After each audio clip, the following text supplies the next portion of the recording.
I found out my marriage was over from a hospital bed, watching a muted TV bolted to the wall, while my daughter kicked me from the inside like she already knew what I didn't. My name is Melissa Cordero, 37 years old, 31 weeks pregnant, hooked to a blood pressure cuff that beeped every 20 minutes like a countdown clock. I watched my husband board a 500-foot luxury cruise ship in a linen shirt I had pressed myself, laughing at something my father said, while I lay there alone with a fetal monitor for a soundtrack. 6 days earlier, a charge had hit my personal credit card. $3,900. Memo line, shore excursion package. Called him. "Where are you?" I asked, keeping my voice light as a feather. "At the office, babe." "Buried in meetings," he said. Calm. Steady. Not even a flicker. I smiled up at the ceiling tiles and whispered 4 words that would end everything. "Enjoy yourself, Tyler." Then I hung up, put both hands on my belly, and made a decision that would take my family's 20-year empire apart brick by brick, using nothing but a hospital laptop, a nurse who never asked a single question, and 18 years of numbers I'd been quietly memorizing since I was a teenager. By the time I was finished, my own father would be telling strangers at the marina that his daughter destroyed this family. He wasn't wrong about one thing. It was surgical. Welcome to Silent Revenge, the channel where quiet women stop staying quiet and family secrets finally get the audit they deserve. If you've ever done all the paperwork and never gotten a seat at the table, comment "I see you" and stay with me because this one is going to wreck you in the best way. Subscribe now because you do not want to miss where this goes. Let's rewind 5 weeks. I'm a certified public accountant, senior finance manager at a logistics firm outside Tampa. I've been married 6 years to Tyler Brandt, 37, handsome in the way that closes deals before the ink dries. He worked as VP of sales for my father's company, Cordero Marine and Yacht Group, a dealership and charter fleet, 14 slips of polished fiberglass along the Intracoastal, parked like trophies. I'd married a man who worked for my dad. Which meant, though I didn't do this math until much later, I was the only person at our dinner table whose paycheck didn't run through Ray Cordero. We had a nice house, a nursery half-painted butter yellow, and a due date 9 weeks out. A girl. We were calling her Everly. And I had a second job nobody ever called a job. Every January for 18 years since I was 19, I quietly straightened out the books for Cordero Marine. And paid, of course. You don't invoice family. He'd hand me a banker's box, pour the good coffee and say, "You're the only one I trust with the real numbers, Mel." Remember that phrase. The real numbers.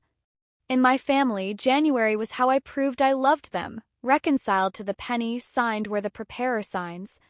I was proud of it, the way you're proud of any language you speak fluently, right up until you learn what it was built to hide. To understand my father, one sentence does the job. Ray Cordero, 63, silver hair, a handshake like a boat winch, is a self-made man who sells beautiful things to people who mostly can't afford them. His gospel. Looking poor costs more than being poor. He believed that the way some men believe in scripture. My sister Danielle, 31, held the title of marketing director, a job with hours nobody had ever actually witnessed. My mother, Carol, ran the family's image the way other women run a household. Invitations out, hard questions down. And me? The secret weapon. For 18 years there was a chair attached to that compliment, Chief Financial Officer. Promised at 19. Reprimanded at 24. Toasted publicly at 29 with applause from 30 dealers. The expansion that would finally make room for me always came. New slips, new trucks, a bigger party. Chair never did. Titles are for strangers, he liked to say. Family doesn't need an org chart. And here's what still keeps me up some nights, I saw it. I find discrepancies for a living, and this one sat inside my own life, filed under someday every January for 18 years. That's the thing about fluency. You can read every word and still miss what it was built to say. The hospital stretch started on a Tuesday at what should have been a 20-minute appointment. Cuff tightened. The nurse's face did the thing nurse faces do when they've decided not to alarm you. 158/96. Preeclampsia risk. Not an emergency, a watch. But watching blood pressure like mine meant admission. A bed by the window. Monitors turning my daughter's racing heartbeat into background music. A whiteboard by the door where the overnight shift wrote my vitals in blue marker. Tyler brought my pillow the first night. Stayed 40 minutes. The visits thinned from there. "This quarter's insane, babe." "Big numbers coming," he'd text. My mother sent red hearts. My father sent a marina sunset with 0 words, which for Ray Cordero passes as intimacy. That week, the family calendar had the annual dealer summit, this year in Charleston. All of them going. For maybe 5 days. Rest. "Grow my granddaughter," my mother told me. "We'll be bored out of our minds." I remember feeling grateful. I need that on the record because it's the detail I'd erase first if I could. My family left town to lie to me, and I lay there thankful they had somewhere important to be. A nurse named Renata, steady hands, sharper eyes than she let on, wrote my numbers that Thursday and told me my baby had a strong heartbeat. Somebody in that room was going to need one. Lunch tray untouched. TV murmuring low.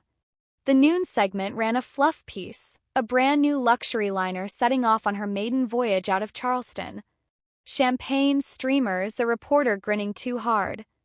I was half watching, the way you watch anything in a hospital, like weather happening to someone else. Then the camera panned the boarding deck, and the weather became my entire family. 4 seconds of B-roll. That's all it took to detonate a marriage. My father, raising a champagne flute in his closing jacket. My mother, laughing with her chin tipped back. My sister waving both arms at the lens.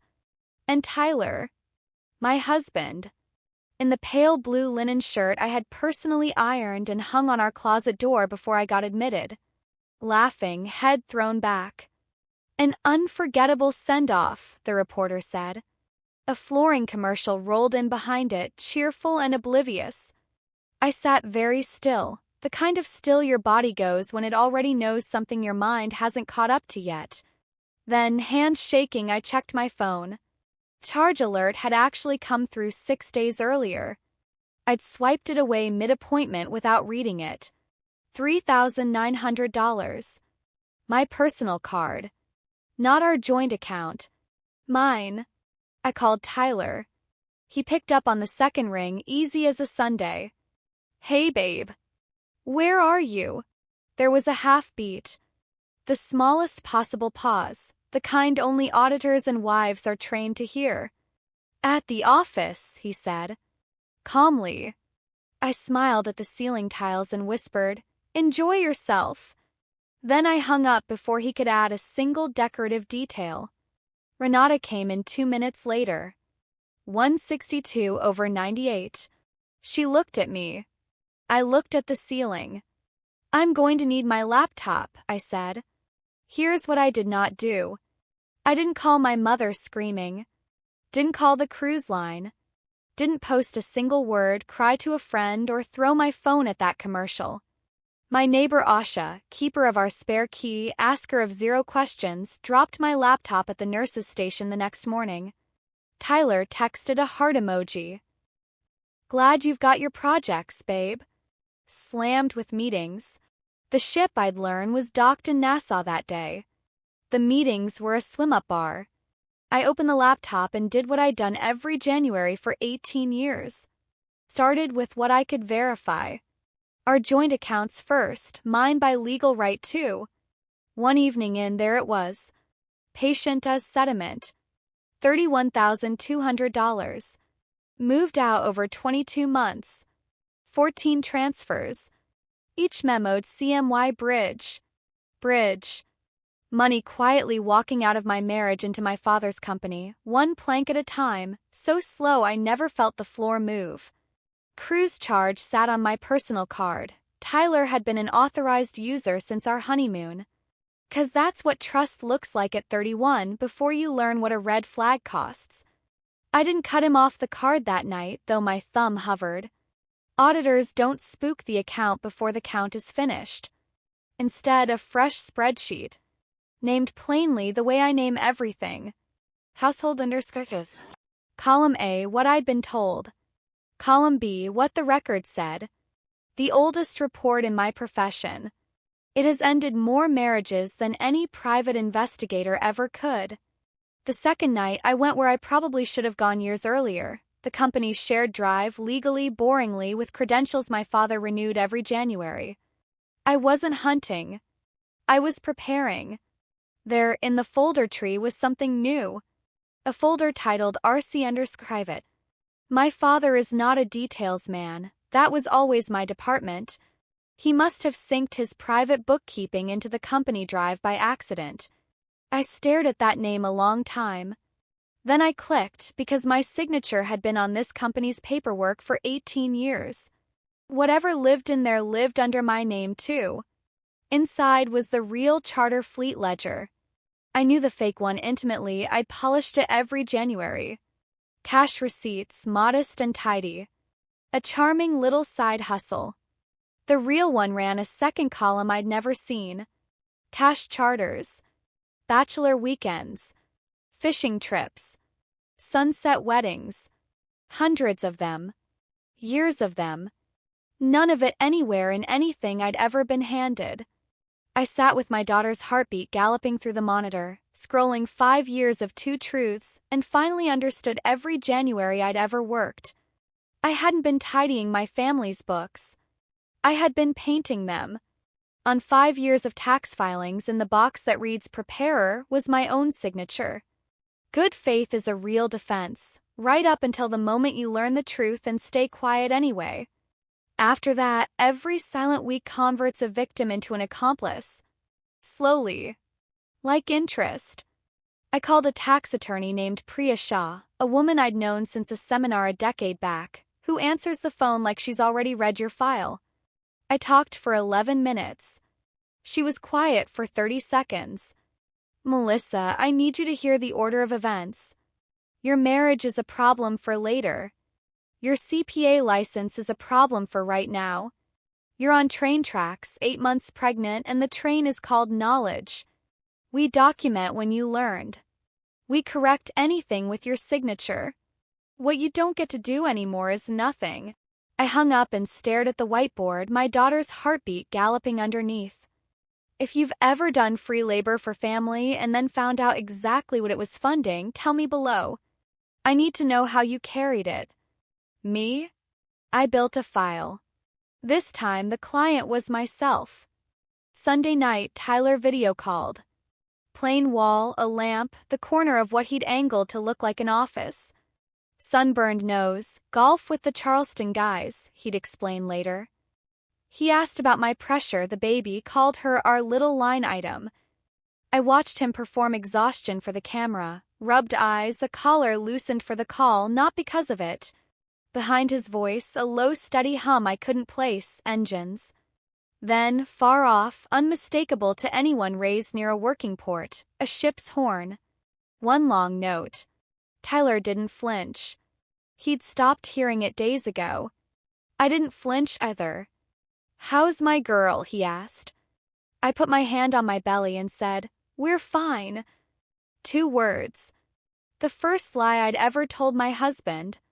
Didn't feel like sin. Felt like armor, the first accurate entry in a household that had been keeping 2 faces for years.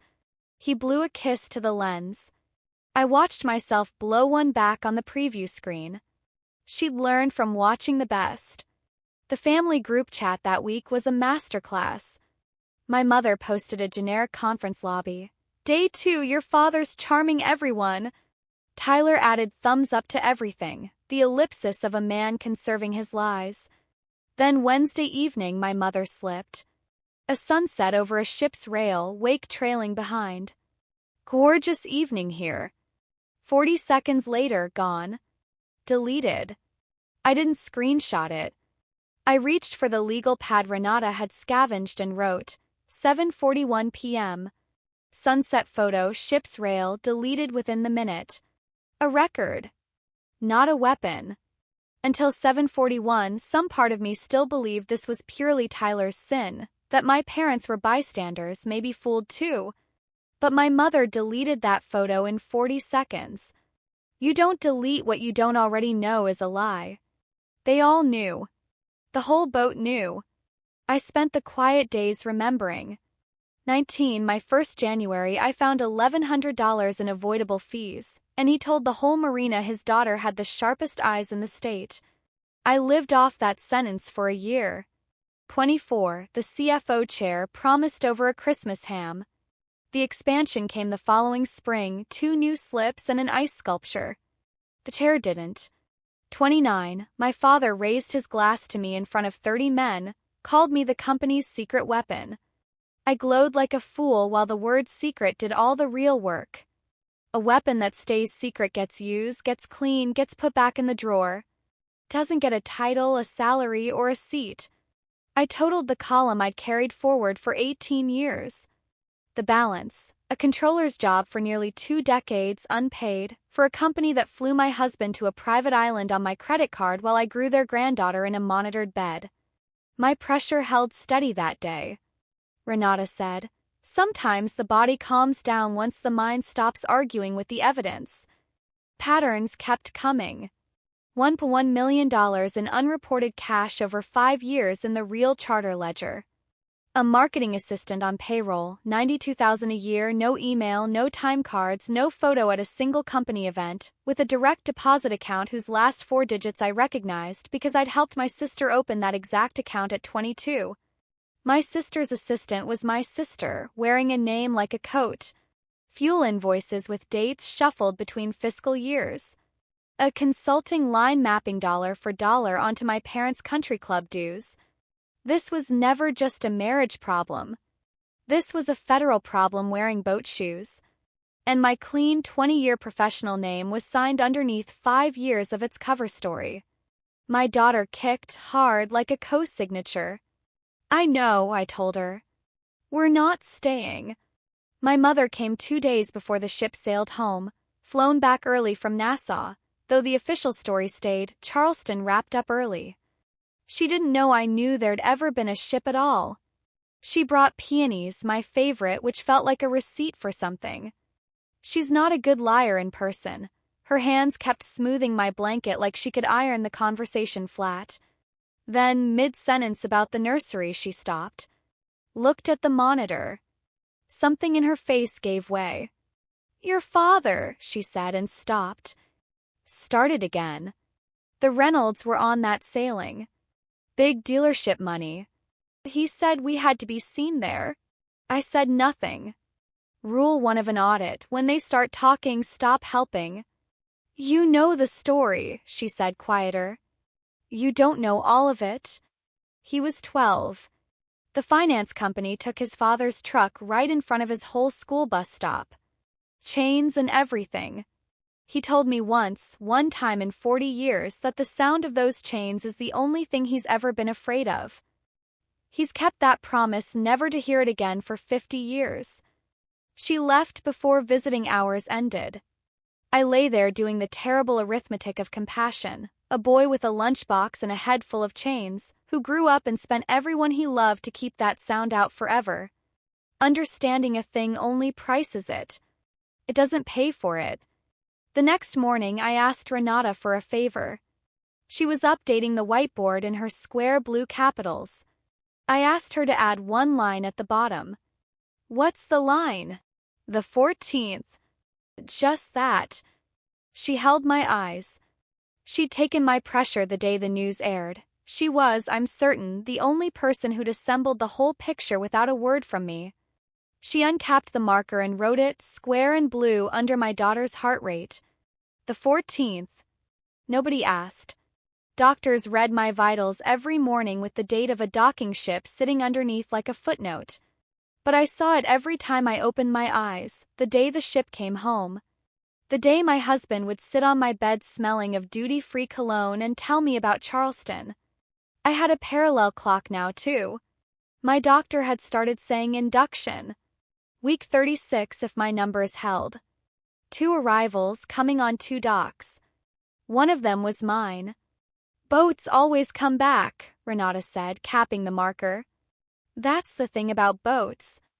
On the 14th at 6 in the evening, my husband walked in with a tan you can't get in a conference room and a gift bag from the airport. Inside, coconut patties, exactly the kind sold at every cruise port from Nassau to Cozumel, and I'd know because my old firm once audited a distributor. He kissed my forehead, smelling of sunscreen at the follicle level. Sat on my bed, told me about Charleston. I asked one soft question just to watch. Did the Reynolds deal close? A flicker.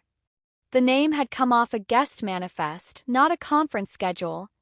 Then I watched a professional go to work, building it in real time. Tough negotiators. Went long into day 2. A setback for realism. Balanced. It was beautiful in its way. Watching him assemble it 8 inches from our daughter's heartbeat monitor, I finally understood my husband. Tyler wasn't betraying the family code. Tyler was keeping it. He'd married into a company where the product was appearance and the invoice always went to someone off camera.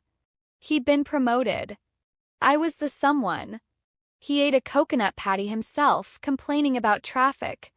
He'd bought his own alibi and then eaten a piece of it in front of me. I watched him lick the sugar off his thumb, and I felt the last soft thing in me file for its own divorce. I confronted him 2 days later, marriage only. I waited until he'd settled into the recliner and said conversationally, "There's a charge on my card. $3,900. Shore excursion." The phone came down slowly like landing gear. Stage 1, confusion. Must be fraud, we should call the bank. Stage 2, when I didn't blink, minimization. It was the excursion package, the group thing. Your dad said just put it on yours, it's a cash flow thing, Mel. Your family. And here it came. Stage 3, my favorite professionally. When they explained the theft was actually belonging. He leaned in, took my hand in both of his.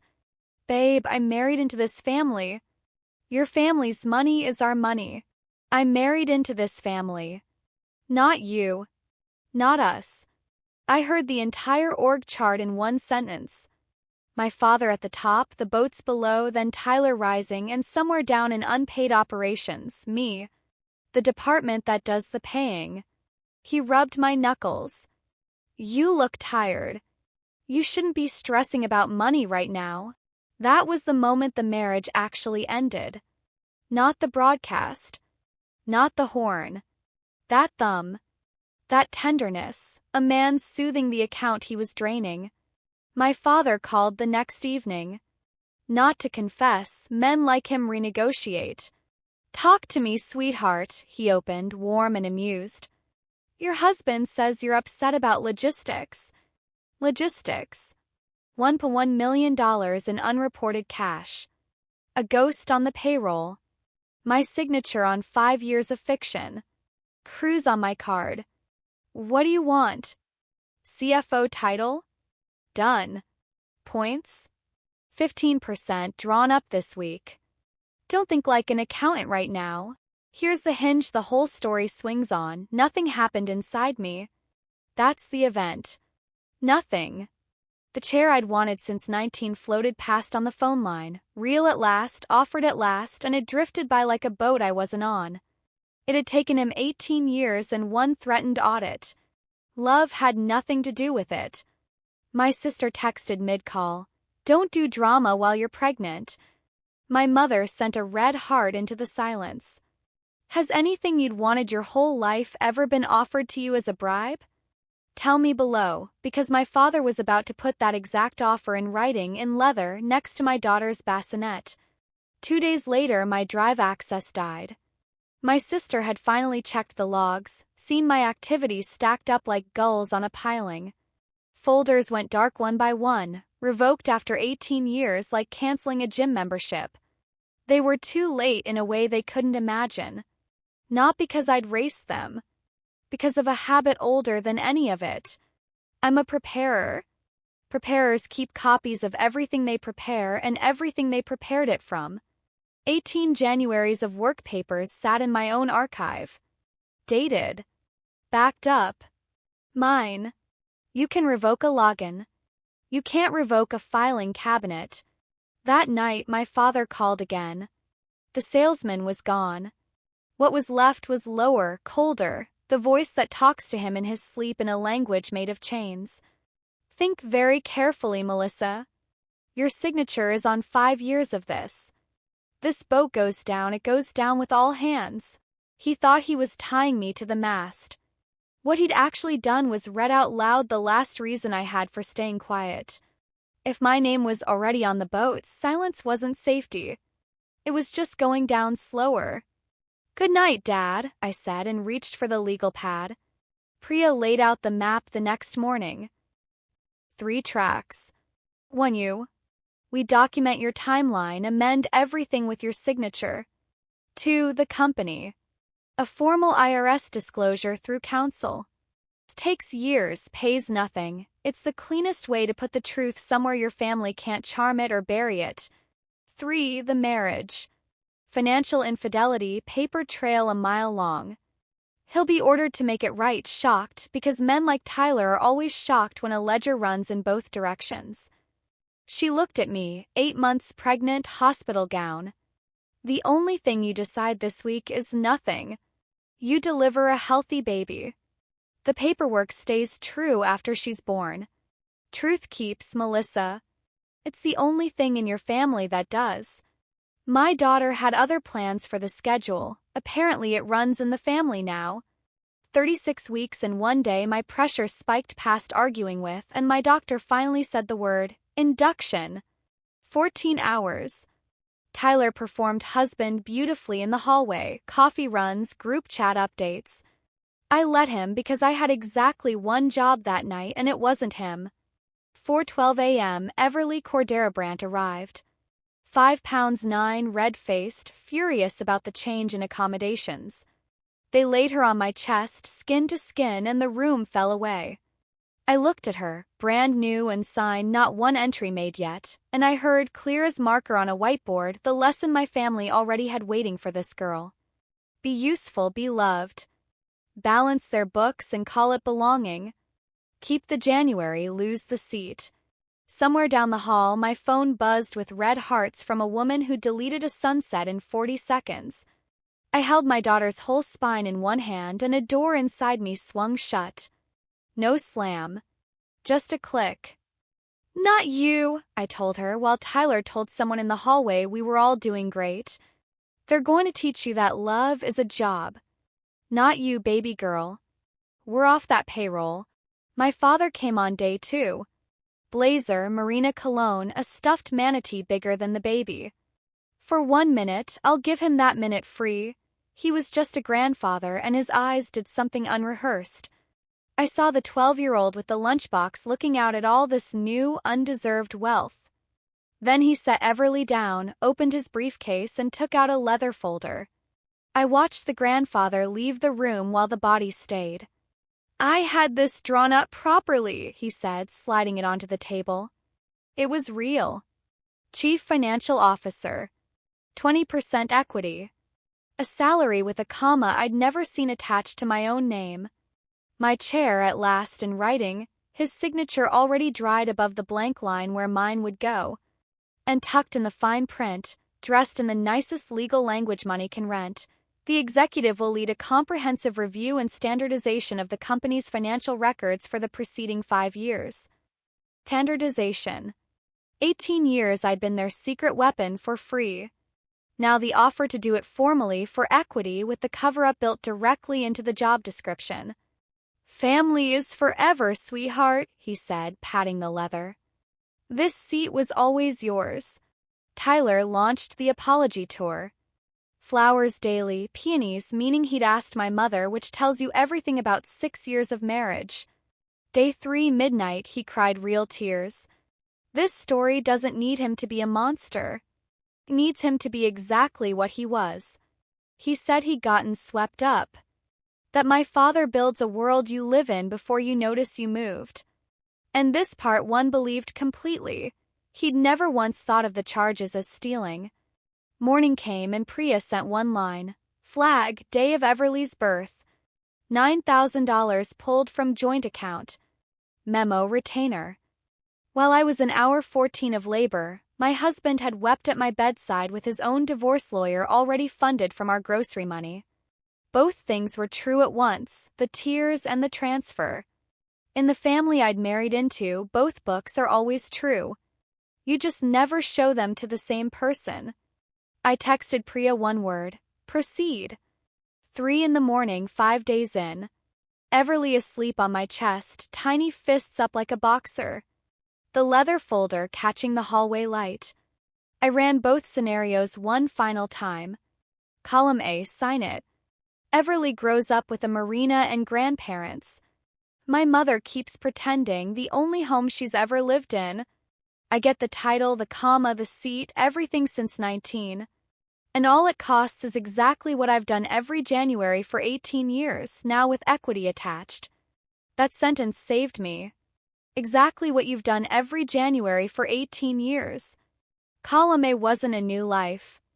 It was my old life wearing a salary, renewed forever with my daughter watching, learning it the way I did. Not from lectures. From Januaries. Column B, one button. I lose the marina, the birthdays, my mother, the chair. And Everly learns from the only teacher whose book she'll ever fully audit, that her mother's name was never for sale. The board doesn't need a meeting when the numbers are this clean. Renata came up on her break the night before discharge. She saw the folder, asked nothing, straightened my water pitcher. 25 years on that unit. You know what I hear from every bed? It'll be different once the baby comes. She turned the pitcher handle toward me. Babies don't change people, Mama. Babies reveal them. The door, she stopped. Whatever's in that folder, you already know what it costs. You've been paying it since before I met you. The only question is whether the baby pays it too. Then she was gone.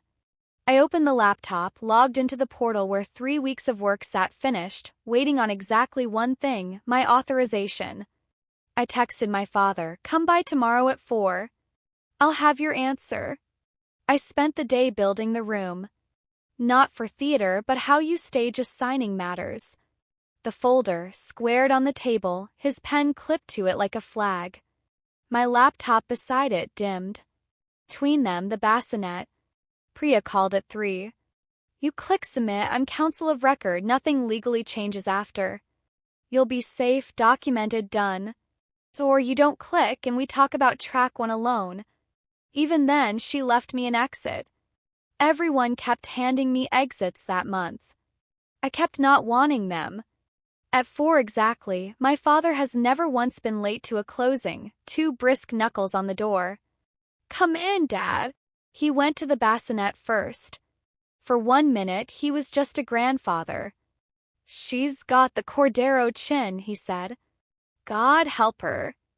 Then he sat, rested a hand on the folder like a captain on a rail, and gave the speech I'd heard early drafts of my whole childhood. Family is a boat, he said.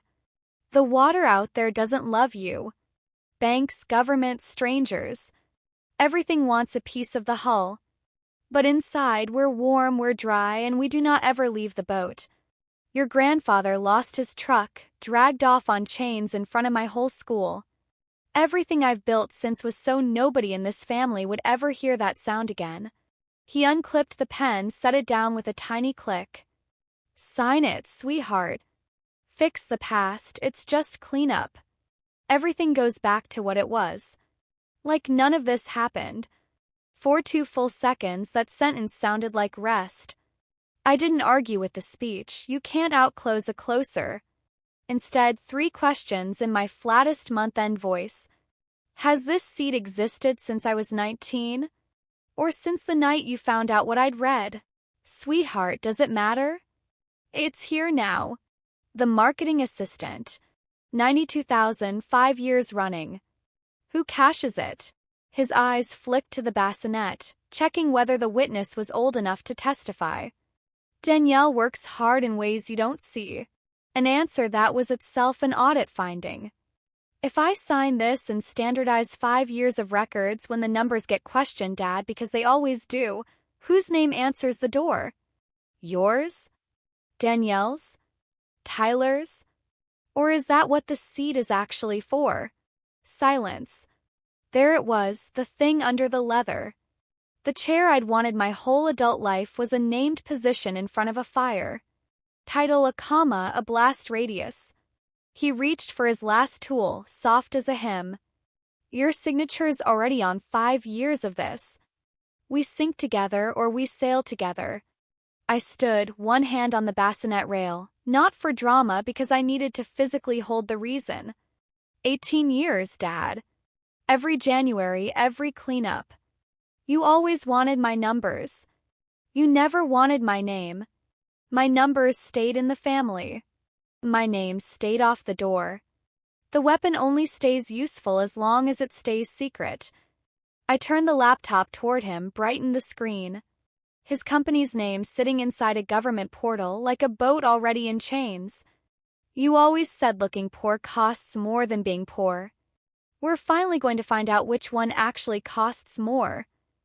And with my father watching, my daughter 6 days old between us, I clicked submit. No thunder. No gavel. A gray button flickered blue. Confirmation number, 10 digits. Truth about Cordero Marine and Yacht Group left the family forever at 4:19 on a Thursday. The quietest sound I've ever heard change a life. He didn't shout. What came was worse and better at once. He stared at the confirmation number, closed the folder slowly, both hands the way you close a casket lid. Buttoned his blazer. Looked at Everly one last time. You just orphaned yourself, daughter, he said, voice cracking once, exactly where the salesman couldn't reach. In your own special way. No, Dad, I said, almost gentle because it was almost gentle. I just stopped making the payments. He walked out without the folder. An orderly asked an hour later if it was trash. I said yes. That evening, I signed the other papers on that table, the divorce petition. My name, the date. Done. 2 signatures one afternoon saying the same thing in different fonts, my name. My life. My ledger. That night, I posted the only public statement I've ever made. No thread, no video, no crying selfie. 4 flat sentences, comments off. Tyler and I are divorcing. As of this month, I have no financial connection to Cordero Marine and Yacht Group. All records I ever prepared are being corrected with the appropriate authorities. That's all I'll ever say. Post did what truth does when you don't perform it. Moved slowly and could not be argued with. Nothing to screenshot, no adjective to quote back, just 4 facts sitting in the town square while every marina in the county filled in the rest by itself. My phone lit up all night like distant lightning. My sister. Cousins I didn't recognize. My mother at 2 in the morning. I understand. Closest thing to a confession anyone in my family ever sent me. I never answered. I kept it, though. Here's the accounting because you've stayed this long and you deserve the actuals. The audit took 16 months, boring as real justice usually is. Cordero Marine and Yacht Group was assessed $1.4 million in back taxes, penalties, and interest. The fleet sold at auction. The Reynolds family bought 2 boats, a poetry I've chosen not to enjoy. My parents moved into a 2-bedroom condo near the water, close enough that my father can still smell the life he staged. He tells people at the marina his daughter destroyed this family. Fewer people believe it every year because the record is public, and records don't need anyone's belief to stay true. My sister got a job with a time clock. Tyler was ordered to repay the card charge plus half of the $31,200 he'd bled from our joint account, $3,900 plus $15,600. Genuinely shocked, exactly as predicted, that ledgers run in both directions. He sees Everly twice a year, tanned, wonderful for 90 minutes at a stretch. Some men are excursions, not voyages. My mother sends birthday cards to a P.O. box I set up for exactly this. A small, conditional door. So far, she's honored it. And me, a forensic accounting firm in Seattle called the month my post went up. 2 years later, I hung my own sign. coffee in one hand, Everly's stroller in the other, watching a man press gold lettering onto glass. Cordero Forensic Accounting. My numbers and my name finally on the same door. The whistleblower claim still moves somewhere through the federal machine. Years, maybe never. If it lands, it goes into Everly's college fund. If it never does, it changes nothing because I never filed for the money. Some ledgers you correct purely for the record. On Saturdays, we walk to the lake and Everly counts the ducks wrong every single time. I don't correct her. I spent 18 years believing that if I balanced their books carefully enough, love would eventually balance too. But love was never a ledger you earn your way into with unpaid overtime. It's a name on a door. And the only door that ever owed me my name was the one I finally built myself. That's my story. One news broadcast. One click. A name that finally landed on the right door after 18 years of Januaries. If you're the one who keeps the whole family running while somebody else boards the cruise ship, let this be your sign to check exactly where your name is and where it isn't. Share this with the person in your life who does the quiet work nobody claps for. Drop a comment telling me what you would have done in room 412 with that leather folder open in front of you. And if this moved you even a little, hit subscribe, ring the bell. Silent Revenge has a lot more women like Melissa still waiting to have their story told. I'll see you in the next one.